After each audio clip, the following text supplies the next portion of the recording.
Hi, I'm John from HR. Today I wanted to talk about and review the new Nintendo 3DS XL, which released in North America on February 13th. It is currently February 25th. I know the published date says something different. I'm aware.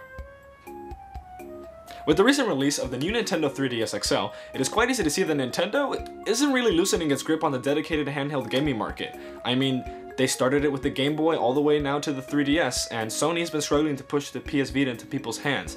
They sort of relegated it to as just a companion to the PlayStation 4. I mean, I have two PSPs, a PSP 2000 and a PSP Go. But I have way more Nintendo handhelds, and there's a reason for that. It's been nearly 26 years since the DMG first launched in North America, and here's my DMG, missing a faceplate with glow-in-the-dark buttons. With every generation of revisions, Nintendo has released updated versions of their handheld consoles. As you can see here, the DMG later received the Game Boy Pocket, the Game Boy DMG Play It Loud series, which is vibrantly recolored skins, shells. The Game Boy Light, which was released exclusively in Japan. I need it. And the most popular one, the Game Boy Color, which actually updated the color palette as well as had a better CPU. You know, that's a lot of revisions for, you know, 1 decade for one console. I'm sure Nintendo's next generation of handhelds fared a lot better, starting with the Game Boy Advance. Oh, what the fuck is this thing? Anyways, they later moved on to the Game Boy Advanced SP. This here is the first model, which was the AGS-001. As you can see, it's front lit, which is something the Game Boy Advance lacked, which was a bit strange, because this was already well into 2001, if I'm correct. So this was a very nifty thing, and with a control setting to turn on and off, it was pretty nifty. However, it got glare, and the colors looked washed out a bit, so Nintendo later on released the AGS-101.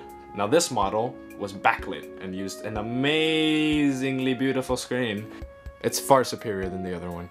After that, they released the Game Boy Micro, which was a wonderful little system. It was portable, it was small, it had a beautiful screen, just like the AGS-101. Unfortunately, it can only play Game Boy Advance games, so some people kind of consider this a step back. But that's perfectly fine with me, because look how adorable it is. It's so pocketable, it's great, it's fantastic, and I actually have the Famicom edition, so I'm very happy about that. But that's not why you're here. The reason you're really here is for the Nintendo 3DS XL. So let's get right to that. Nintendo's DS line started off with the Nintendo DS, the Nintendo DS Lite, and the Nintendo DSi, which added a camera, as well as many other applications and exclusive games.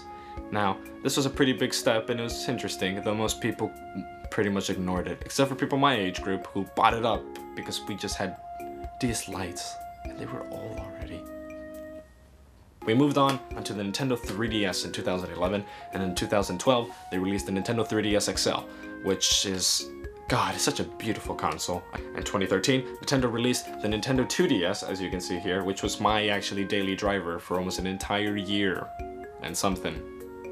I loved it. But of course, as I mentioned earlier, is when I started the video, and February 13th, Nintendo released the new Nintendo 3DS XL in North America.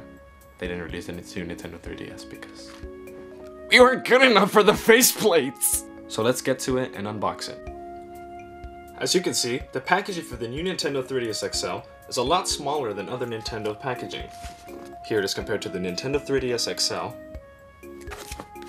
the Nintendo 2DS, and my favorite, the Nintendo DSi. Oh, the packaging. Anyways, let's get this opened right away and show you what is included in the package.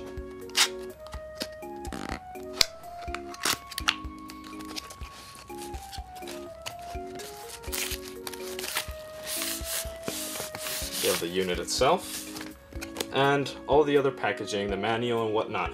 As you can see, there is no charger, because the Nintendo 3DS XL, the new model, does not come with any charger anywhere in the world. So, you know, I'm not going to complain, considering all these systems use the same charger. So, I'm not concerned. As you can see, it is wrapped in a nice little foam sleeve, and you pull it on out, and it's the console itself, and it's very shiny coating. As you open it, you'll notice this little foam insert. As you can see, the interior of the new Nintendo 3DS XL is a graphite color, and it's actually very nice. It shines a very metallic looking thing, and if you look closely, you will see that the face buttons are actually the same color configuration of the Nintendo Super Famicom and the Super Nintendo from the European regions. As you can see, same order, same beautiful buttons. I love it and I approve.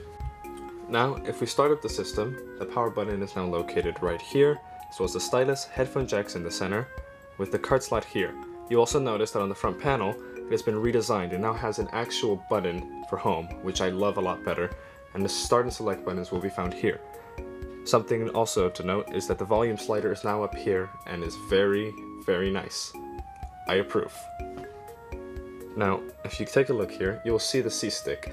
Everyone's complaining about it, at least on Reddit. It doesn't work! Sorry, bud, I don't know what to tell you. But for me, I gotta tell you, it works really well. And obviously, this is not the first time I've taken it out of the box, guys. I've already system transferred, and I just want to show you the boot time. And it's really something to admire, considering that the boot time on the original 3DS model took a considerable amount of time. As you can see, it already booted up. It is completely the same as the old model. Oh, by the way, the hinges no longer click horribly. I love it. And everything is very much the same. Everything's just pretty much the way it was. However, you'll notice that everything is so much faster now. The internet connectivity is just awesome. I love it. It just works so well. Everything just downloads amazing. The web browsing so much better. The YouTube playback is better. 3D playback, that's pretty great. And it's just a lot of improvements that made me very, very happy. Demonstrate the use of the C-Stick playing Resident Evil Revelations, which is a game that was fairly difficult to play without a Circle Pad Pro on the older models. It was akin to playing, for example, the Metal Gear games on the PSP, where you used the face buttons to look around. And it wasn't that bad, but the fact that the new C-Stick, as well as the added triggers, you know, it just makes it a much better experience.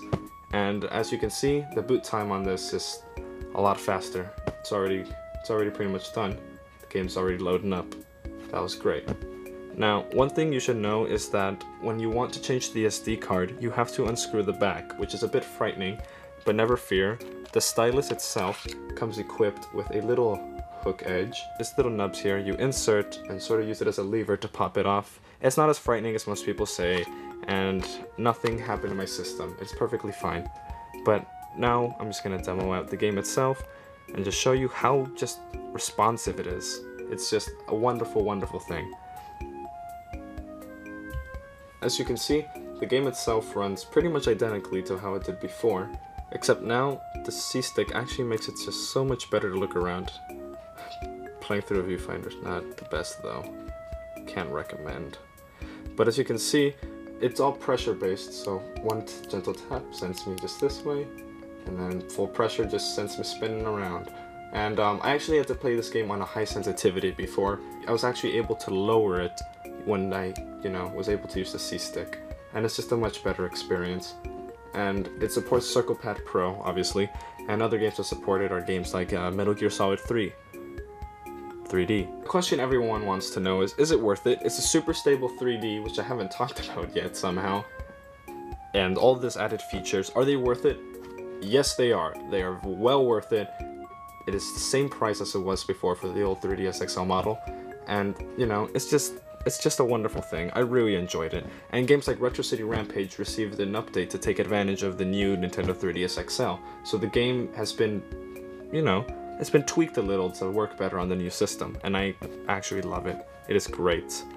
And it's, got nice load times too. But then again, Retro City Rampage is sort of instant, isn't it? But if you're wondering, sitting around, should I get this? Yes, you should. You should definitely get this. Obviously at this point, you're gonna have to settle for the new red or new black. I can actually say they look great. I played a demo unit at Target. They're fantastic colors, and the stock is getting better. They're not gonna be so hard to find in a few weeks, give or take. But I just want to say that this is something you should definitely pick up.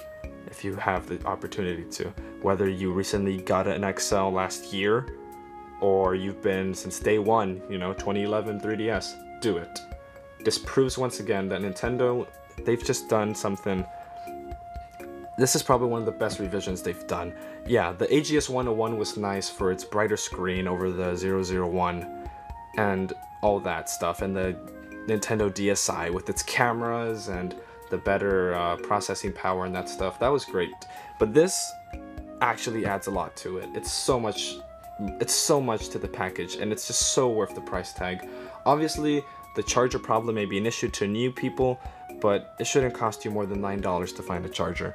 And for all you old adopters, owners of all the old consoles, you'll know that that's not an issue. The charger is pretty easy to come by. And that pretty much wraps up the video and the quick overview and very unprofessional review of the Nintendo 3DS XL. You should definitely go out and buy one if you have the chance. The new red and new black models, they're fantastic, and it's well worth the price tag. I can't overstate it as much as I already have. But I'd like to thank you anyways. Thank you for watching, and hopefully I will be making new content soon. Hi, I'm John from HR. This is the inaugural video for my channel, and I just wanted to say that thanks for watching, thanks for stopping by. Comment, like, subscribe, all that bullshit. I'll be making more content soon enough. I've made many YouTube channels before, but this is the one where I think I'm just gonna really focus on it and not get distracted, because the focus here is just talking about all the games that I've played throughout my childhood, the games that I think are far overlooked, as well as, just looking back on older technology and beginning to appreciate it. And I, as someone from, born in the late 90s, it's just sort of interesting to look at all these people online and see that they have a love for the old video games. And that's something I want to share with the world too. I plan on starting a series of Let's Plays called How Do I Play This, where I'll be playing old games from Atari 2600 games or NES games, and I will not be reading a manual for it at all, and it's going to be a game on purpose. I have no idea how to play or what to do, so it'll be pretty fun to go through that and see how it goes. So thanks for stopping by, have a good one.